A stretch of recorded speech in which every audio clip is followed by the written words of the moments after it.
I don't think there's any way out of this. I really don't. They're the gang that can't shoot straight now. Like, no matter what they do, I think they're in trouble this year. And it might take you reached an off season where Giannis was actually on your radar to save this franchise.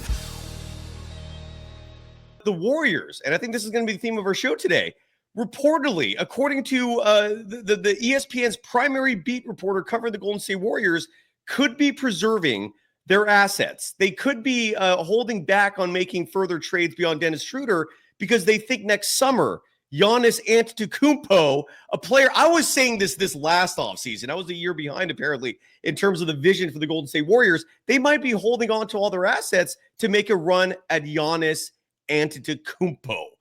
Your thoughts on that story, Damon? Because I just heard about it this morning. I'm blown away by that. Your thoughts as we break that down? That is way too far in the future for anyone to really be worrying about now. But if that is indeed the plan, shut Curry and Draymond down for the rest of the year, get the best draft pick that you possibly can, and then make that trade for Giannis and go forward from there. There's so many moving parts. I don't want to believe it. I don't think I can trust that in any way, shape, or form. So, what assets are they essentially holding on to that will land them Giannis Antetokounmpo? I'm not really sure beyond Kuminga what they even really have to offer that another team would be like, oh yeah, we'll make that trade. So, I don't know.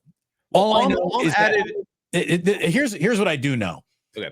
The time for what might happen next, what they could do, has officially turned into, well, you need to do something right now or it's over before it even starts. It's not us, Cyrus, pointing at this handful of games and this stretch of games as being the inflection point of the year. It's Draymond Green, it's Steph Curry, it's Steve Kerr. The franchise has told us this is the moment where we find out who we are. And they were in that mode before on Martin Luther King Day in the middle of the afternoon.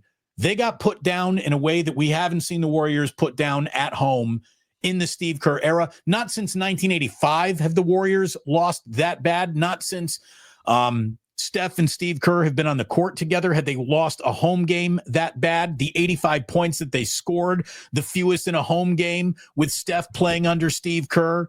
They have now fallen behind by 30 points for 2 times in their last 3 games. The previous stretch had been 8 over their previous 393 games.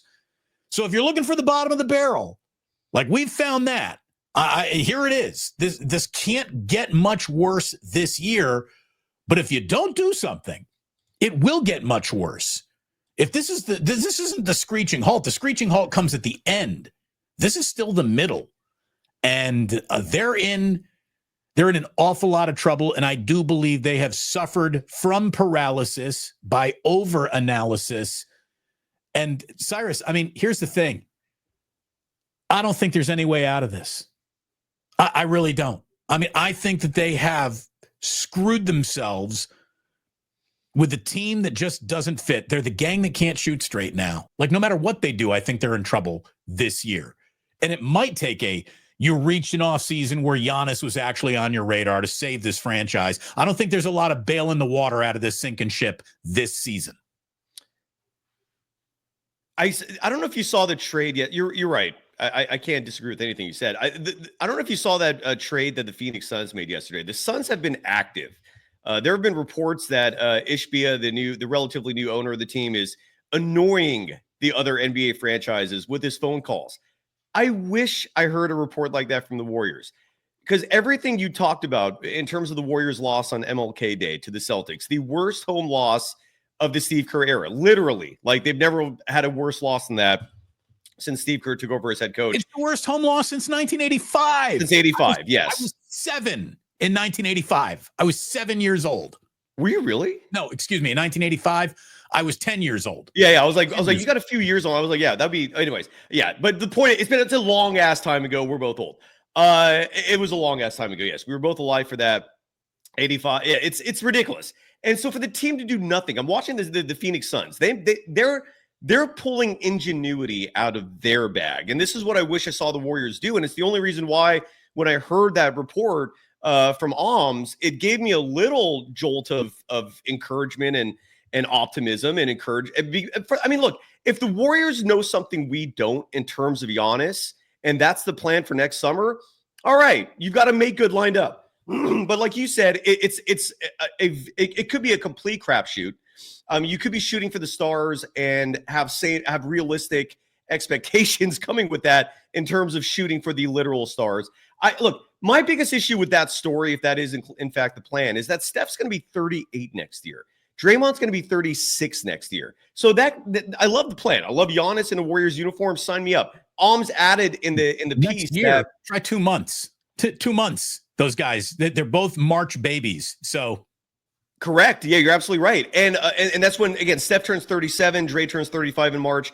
But Alms said that the relationship between Steph and Giannis is also a variable to keep in mind in what he said, because those two have a friendship. They're close. But with that said, look, you're watching the Phoenix Suns. They flipped a 2031 first-round pick, Damon, for 3 first-round picks. And this is where you have certain teams, whether it's Utah, whether it's the Pelicans, the Thunder, I'm forgetting at least one other team. There are teams out there that have a stockpile of draft picks that you can do this level of ingenuity where what Phoenix did is traded their 2031 first. Again, an asset that the Warriors have as well. I have no idea why they're valuing a pick 7 years from now when Steph has literally days remaining in terms of his prime, if any.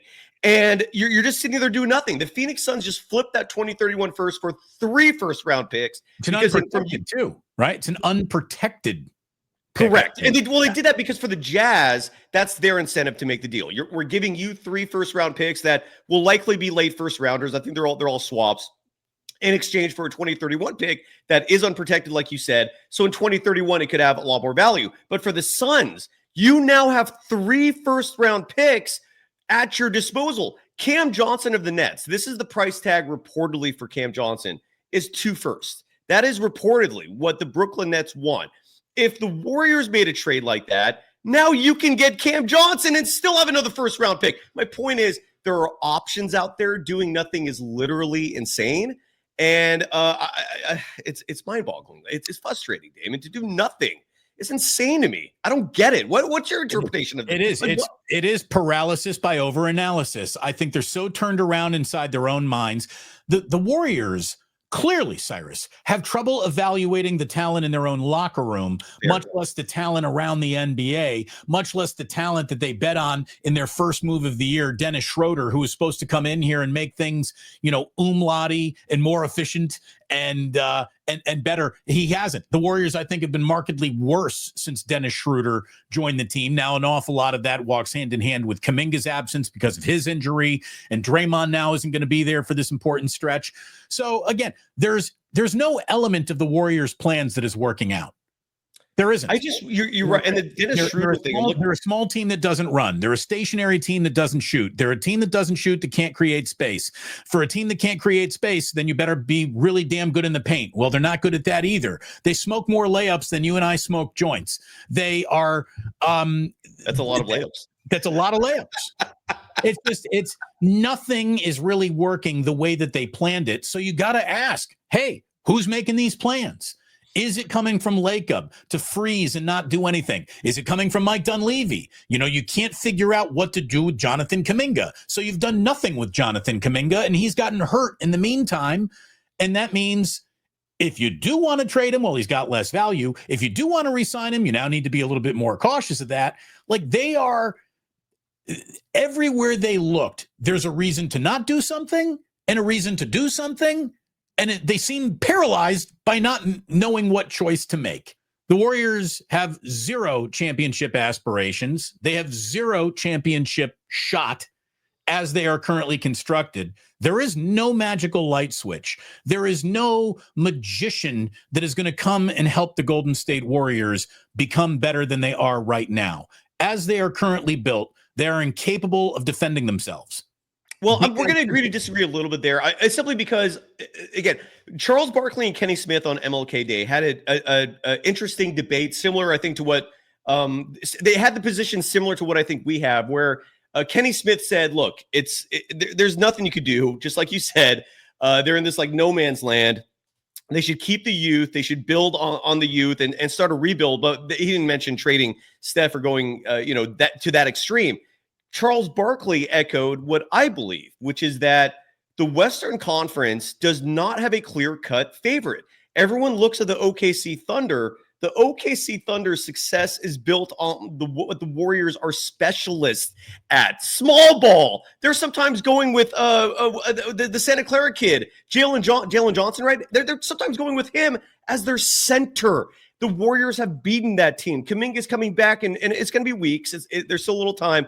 My point is, I'm not looking at the Warriors as dead in the water like some people are. I get the logic. I understand feeling that way, given they're doing nothing, given Steve Kerr is playing lineups that make no sense, and we'll talk about that in just a moment. But I don't think they're dead in the water, Damon. I still have hope, largely because I don't think the competition in the Western Conference is that stiff. And if the Warriors can somehow navigate themselves through that West, anything could happen in the finals, man. So I'm not giving up. Well, again, but to me, what you just sound like is the reason why they can still swim is that they've drained enough water out of the pool.